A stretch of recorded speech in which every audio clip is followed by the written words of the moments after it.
Olá, o meu nome é Pedro Brito, sou Associate Dean na Nova SBE e diretor da iniciativa Voice Leadership.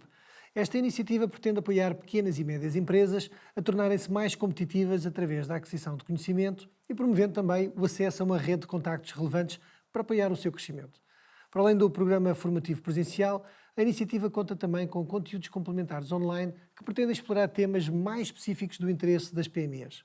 Hoje temos connosco a Clara Marques, responsável de uma área de Governance, Risk and Compliance.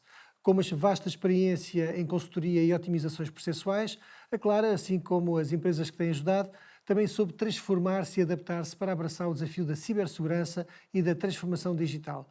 Uma das suas áreas de especialização é a cibersegurança e hoje vamos ter a oportunidade de focar sobretudo nesta matéria, ou seja, qual é que é a influência da liderança na promoção de culturas de cibersegurança nas empresas e hoje falando sobretudo das pequenas e médias empresas. Em primeiro lugar, Clara, bem-vindo ao podcast do Voice Leadership. É um gosto ter-te cá para falarmos do tema de cibersegurança. Obrigada, Pedro, por este convite. Eu é que agradeço o facto de terem dado esta oportunidade de poder falar e também partilhar aquilo que é a minha experiência e fazer perceber que, em primeiro, a cibersegurança e desmistificar o tema não é só para grandes empresas ou não é um tema que esteja no futuro. Ele já está no presente e já começou no passado, não é? Porque quando nós falamos em cibersegurança, pensa-se sempre que é preciso um grande investimento ou que é preciso muitas tecnologias. Não é só isso. Se eu tenho uma presença digital, se eu tenho um negócio que quer aumentar, se eu quero fazer chegar a informação a alguém de uma forma rápida e mais económica, eu vou-me servir da internet. Se eu estou online, eu tenho que ter regras de cibersegurança. E pode ser uma coisa tão simples como isto. Portanto, não é um tema que eu possa descurar, não é um tema que as empresas possam pensar, não é para mim. Primeiro ponto, e acho que é importante clarificar. Desmistificar esse aspecto, sim, sem dúvida tendo em nenhuma. conta aqui a nossa audiência, não é? E as PMEs, e quando falamos das PMEs, nós muitas vezes não as valorizamos. E se nós formos, e aqui só uma curiosidade, às estatísticas da ENISA, que é o nosso Centro Observatório Europeu de Cibersegurança, o nosso tecido empresarial, e isto estatísticas de 2023, quando falamos em PMEs, a nível europeu, estamos a falar em cerca de 80% do nosso tecido empresarial. Portanto, temos aqui alguma coisa com peso. E quando nós falamos em segurança ou cibersegurança, também temos que olhar para o outro facto, que pode ser ciberataques. E quando nós falamos em ciberataques, cerca de 60% dos ciberataques ocorridos são a PMEs. Portanto, se nós temos... Quanto? 60%? 60%. Quando nós falamos num tecido de 80% que sofre 60% dos ataques, acho que já tem aqui alguma expressividade e algum fator de preocupação que as empresas devem começar a interiorizar. E depois, outra coisa que o meu colega Pedro, salvo erro, da Nós falava, que eu estive a ouvir o que ele falou e com rigor, que é um ciberataque numa grande empresa tem moça, é verdade, mas eu, como tenho capacidade financeira, eu mobilizo todos os meses os meios e consigo recuperar o meu negócio.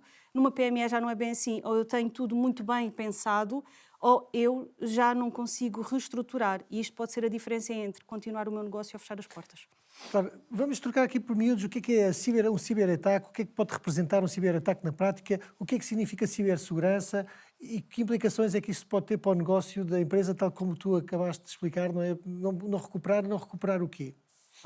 Quando nós falamos num ciberataque, portanto, é algo que vem na vertente de sistemas de informação ou numa vertente online, ou aquilo que compromete informação digital e não física. Quando eu falo num ataque, é algo que me pode comprometer. E dependente do seu dano, pode afetar aquilo que é a minha informação, o que é a minha infraestrutura, o que eu quero proteger no meu negócio. Se eu não tenho tudo salvaguardado, portanto, e se eu ficar com tudo destruído, eu não consigo recuperar.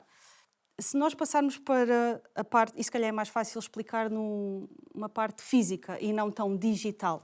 Se eu pensar em caso de incêndio, por exemplo, eu tenho um edifício, eu tenho um plano de emergência, porque qualquer entidade tem que ter, legalmente é obrigada a fazê-lo, eu tenho extintores, eu treino as minhas equipas, se eu não treinar, devia-se fazê-lo, eu tenho um caminho de emergência que é seguir. Se houver um incêndio e eu não for a tempo de chamar os bombeiros ou não tiver o extintor para apagar, o meu edifício pode desaparecer. Ou eu tenho dinheiro para voltar a comprar um edifício novo e instalar tudo novamente, ou então o meu negócio fica comprometido.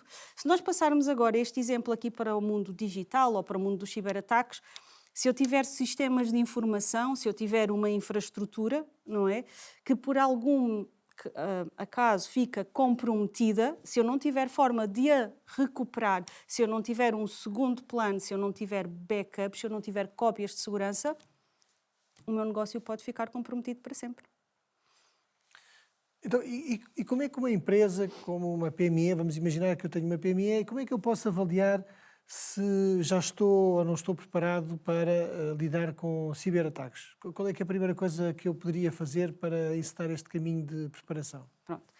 Se calhar, indo um bocadinho atrás, porque acho que é importante fazer o exercício mental. Portanto, eu só sei se estou preparado se eu testar. Esse é o primeiro ponto. Portanto, da mesma forma que eu faço uma simulação de incêndio, né, de um plano de emergência, eu só consigo saber se estou preparado para um ciberataque se eu testar as minhas pessoas e fizer cenários hipotéticos para responder a potenciais ataques.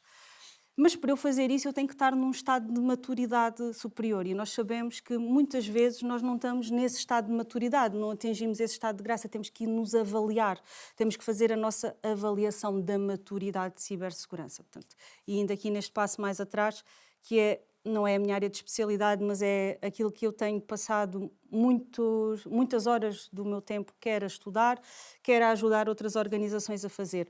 Existem muitos referenciais no mercado que me ajudam a fazer isso, porque eu não consigo saber onde estou se eu não conhecer. E para conhecer, primeira coisa, e nós temos um referencial português, que é o Quadro Nacional de Referência para a Cibersegurança, é gratuito, está disponível online, foi um excelente trabalho que o nosso Centro Nacional de Cibersegurança fez, e que até tem uma... Como é que se chama? Quadro Nacional? Quadro Nacional de Referência para a Cibersegurança. Tem uma ferramenta online que se chama o Cyber Checkup, em que qualquer entidade pode chegar e fazer uma avaliação gratuita com a resposta a questionários, sem recorrer a ninguém. Portanto, eu posso autoavaliar-me com essa ferramenta que está disponível.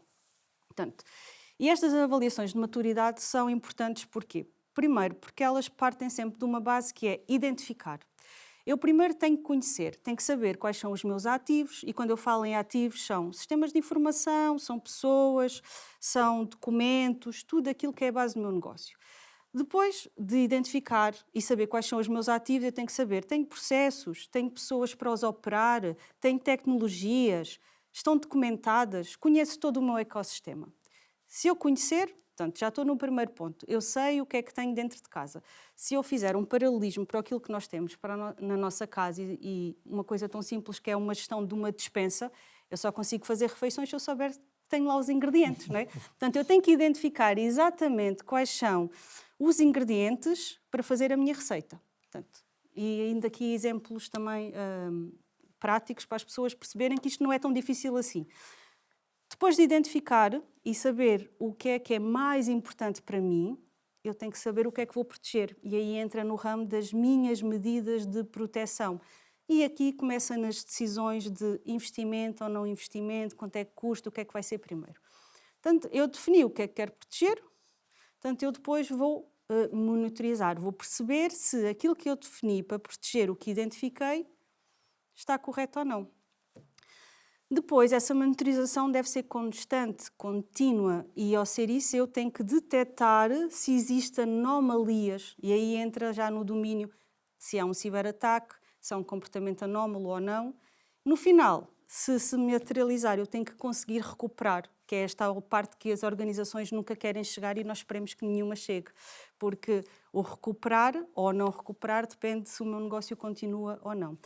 Se eu percorrer estes 5 passos, e souber se eu consigo responder de forma eficaz a todos, se calhar eu estou preparado para um ciberataque. Como é que eu posso proteger? Só pegando aqui em 2 passos se calhar mais importantes, de quem não domina tanto este step by step, como é que depois de identificar as medidas de proteção, o que eu quero proteger, que passo é que eu devo dar para proteger? Devo fazê-lo sozinho? Devo consultar alguém? A resposta...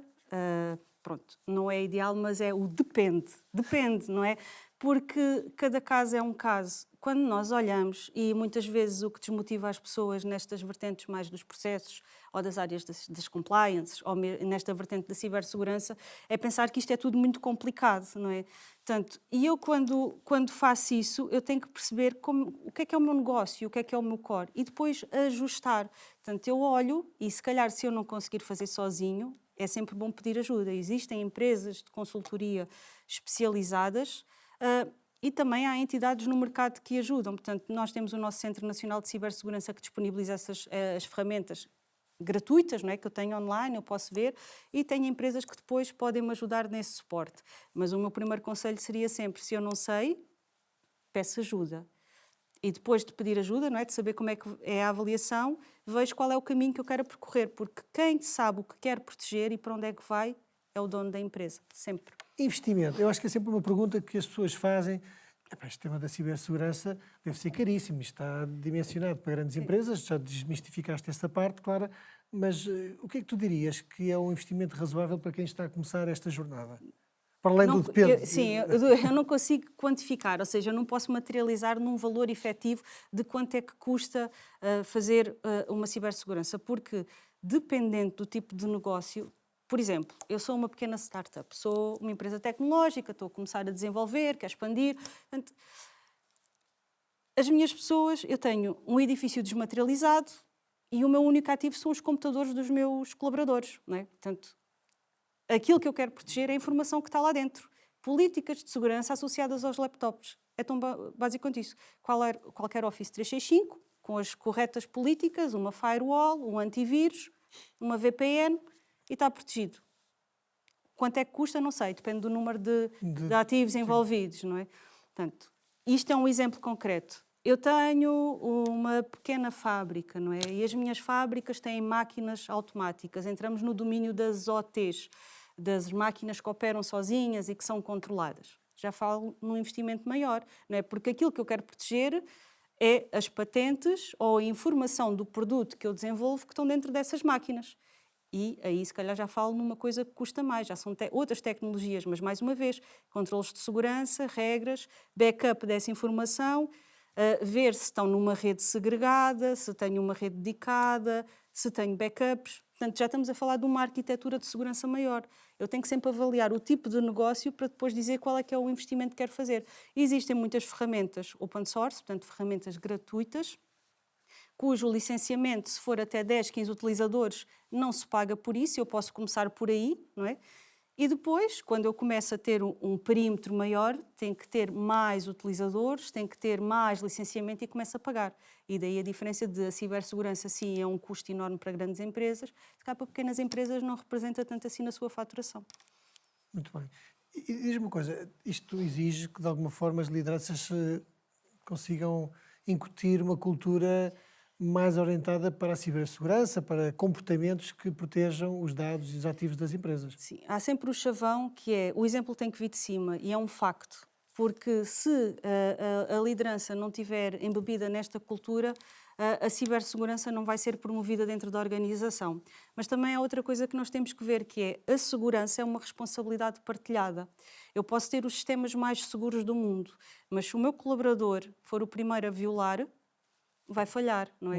E quem fala em colaborador não quer dizer que seja... vai desde o CEO da empresa até ao operador de fábrica. Eu tenho que saber que cada pessoa tem um papel e uma responsabilidade nesta segurança partilhada. E depois entramos noutro domínio que... definição de papéis e responsabilidades, gestão de acessos, perfis de acessos e em todo um mundo. Mas sempre alinhar aquilo que é as minhas competências, as minhas permissões, o meu perfil, com aquele que é o meu papel na organização. E sabendo que a segurança é uma responsabilidade partilhada. E acho que isto é a parte mais importante. Perfeito. Então vou fazer aqui um resumo, por favor, complementa com aquilo que consideras que me pode estar aqui a faltar no tema da cibersegurança. Primeiro, tu introduziste com, acho que uma mensagem muito importante de que a cibersegurança não é um tema apenas para as grandes empresas. As pequenas empresas também têm de se preocupar com este tema, até porque temos uma porcentagem muito grande de PMEs e cerca de 60% das PMEs sofrem ataques de cibersegurança, sofrem ciberataques, aliás.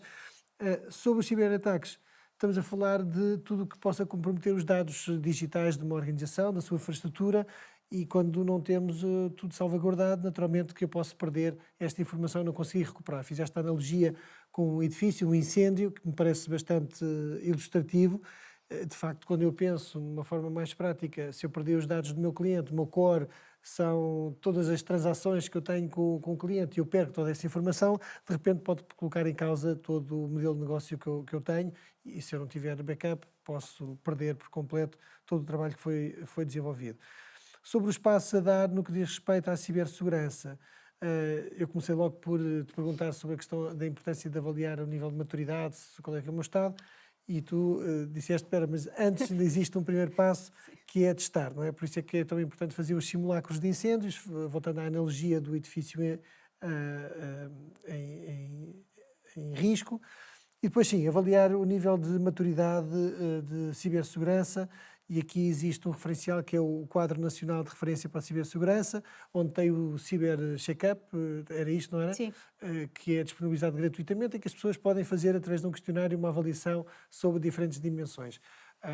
Por um lado, estas ferramentas também permitem mapear o ecossistema, mapear os ativos, sejam eles os documentos, infraestrutura, os dados, etc.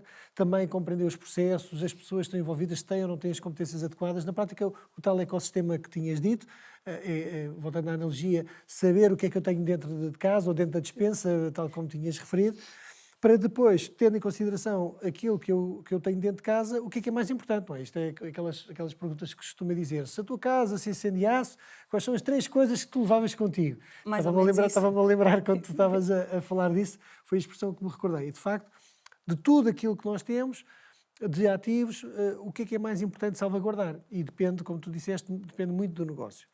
Mas é importante fazer esse mapeamento para escolher aquilo que é mais importante, para depois, então, introduzir medidas de proteção e